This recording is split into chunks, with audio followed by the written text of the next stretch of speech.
back, guys. Today we're going to be continuing on our nitrocellulose paint job on this custom-made Stratocaster. Alright guys, our sealer is dried now for about 3 days. I ended up putting about 3 coats on. I don't know why I say about. It's been 3 days. 3 coats on, then 3 days of dry time. So, here we have it. You'll notice a bit of a sheen on it. The sealer is essentially a satin finish. Not that that really matters, because obviously you're going to paint on top of your sealer. But there aren't any real rough spots here. Some areas where the sealer needs to be sanded, but nowhere where the sealer has all been absorbed and we need to continue sealing it. And that's the important part. So the wood is now sealed up, and it's time to sand this. I'm going to go ahead and assume that all of you know how to sand things. If you have any questions about it, let me know. What I'm going to do is sand this down now with 800 grit, see how it feels. It is possible that I'll go up to 1000, but very unlikely. Chances are I'm going to do 800 grit for the whole thing, make sure it's all real smooth, and that's going to have us ready for our lacquer. This was lacquer sanding sealer as well, but that's going to have us ready for our nitrocellulose color. So I'm going to sand that off camera, and that's going to take us to the end of our sanding sealer process for our nitrocellulose finish. So we're going to cover how to mix your nitrocellulose and basically how to spray it for this one. We're doing an opaque white, so in order to make things more interesting, you can generally buy opaque colored nitrocellulose lacquer. You should be able to from a lot of places that sell nitro. So generally you would just have to mix that with your reducer and possibly a retarder. Now, retarder is for when it's more humid or colder. I'm in a fairly warm environment right now. The humidity is fairly low, so I don't need it. So in order to make it interesting, I've purchased the nitrocellulose and the pigment separately, and we're going to mix the two of those together. Later on in this job, we're also going to mix the nitrocellulose lacquer with a tint to do some transparent, rather not perfectly clear, some transparent tinting work afterward. If you haven't been keeping up with this series so far, I figure just give you a quick rundown on what we're going for here. This is going to be an opaque white, but the customer is going to be relicking it after. So he wants to get that aged yellow look that nitrocellulose lacquer is famous for, and he doesn't want to have to wait for it. Also, he doesn't want that yellowing to be uniform, because obviously your body rubs against the guitars in different places and creates a stronger yellowing effect when it does so. So in order to get the effect that he's going for, we're going to be mixing an amber dye into our clear coat before we go on to the final clear coat, which will be just clear for protective purposes. And we're going to do some airbrushing and some paint gun work.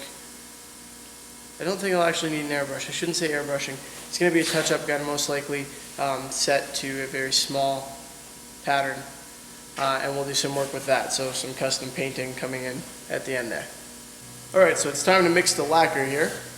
What I have is the nitrocellulose lacquer. That'd be this one. Smells like cancer, that's how you now know it's good. But make sure you wear a mask when you're using it and when you're mixing it even, because you'll be able to smell it. Honestly, I've broken my nose so many times that my sense of smell is pretty much gone, and that when I get a whiff of that stuff, it still drives me crazy. We also have our lacquer thinner, very important. Sorry. And because that's clear lacquer over there, I didn't buy clear and white. I bought just the clear, and I have my white tint here, which I got from the shop where I bought the clear. So I shouldn't say tint either. This is going to be a pigment. So it's not dye-based, it's pigment-based white, fairly high solids, so it should give me relatively good coverage. When you're doing a lacquer job, the coats go on very thin, so there's a tendency for them to go on relatively transparent. So it's nice when you're using white or black or something along those lines to have a fairly high solids mix, and that allows you to get a bit of a more opaque finish faster, so that you don't have to put on as many coats, and thus you get a nice thin finish, which is really what you're going for when you're using nitrocellulose lacquer. So I'm going to mask up here, but before I do, I'll just explain to you how I'm mixing it. I really don't want to be breathing it in while I'm stirring it. It's going to be about 50% lacquer to 50% lacquer thinner. Honestly, yeah, after doing this for a while, you'll kind of get a feel for what's about right. And it depends a bit on the nozzle size. I'm using a 1.5 nozzle, and this lacquer is fairly thin. So really, the lacquer thinner in this case isn't so much to make it flow better as it is to make it flow out better once it's on the surface and to make it dry at a particular speed. So I'm going to do 50-50 or maybe 60-40 with that.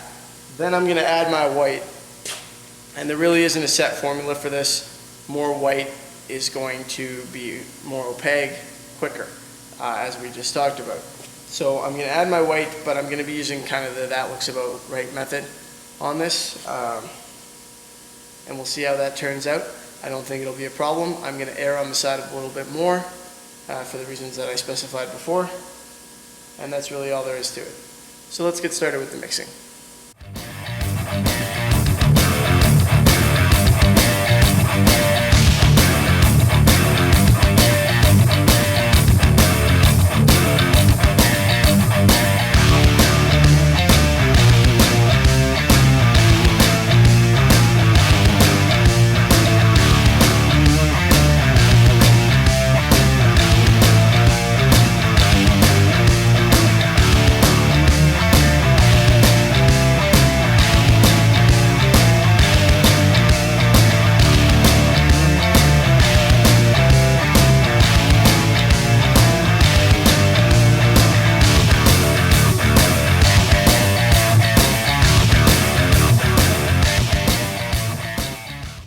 Got my gun loaded up with the white now, and it's time to get started here.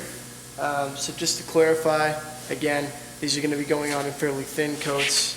The paint itself is fairly thin. Don't put it on too heavy, really. With lacquer, you can do lots of coats. They melt into each other. I'm going to try and avoid that. So what I'm going to do, I'm going to put one coat, at most 2 passes today. But really, a pass is when you go over it once. Sometimes that's not equivalent to a coat. So 1 coat today, hopefully 1 tomorrow or 2 days from now, and so on. Likely going to take 3 coats to do this. I'm hoping to get it done in 3 at the most, possibly even 2, but that's unlikely. 3, 4, it depends on how thick you put them on. I'm trying to avoid putting on more than necessary, so I'm really only going to go until it's opaque.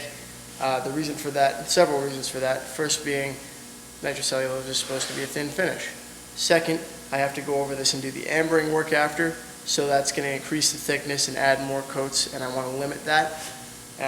Third, the guy is going to go in and do his relicking after, which means he's going to go through the finish in some places. There's no need for me to make it thicker and make that harder on him. Some people like a nice thick finish. Particularly when they're using a transparent, they like to build it up slowly and put their tint in, and that's fine. It's just not suitable for what I'm doing today. So I'm going to show you the first coat, maybe both passes. If it takes 2, it might not, and then I'm going to just repeat that for the next couple of times, so I'm not going to film it again. I'll just show you the first one, and we'll come back when it's white.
Alright guys, so we finished our white now. Ended up taking about 2 solid coats. You can do more, like I said, but I was trying to keep this nice and thin. So our next step is to do the ambering work. As I mentioned, the guy wants it to look kind of old. He wants that vintage yellowed out look. So I'm going to mix some amber into my clear coat and do that. But that's going to be in the next video. So stay tuned to check out the rest of this paint job and see how it goes. As I said before, if you haven't seen the sealer part, go take a look at that because that's important. And thanks for watching. See you next time.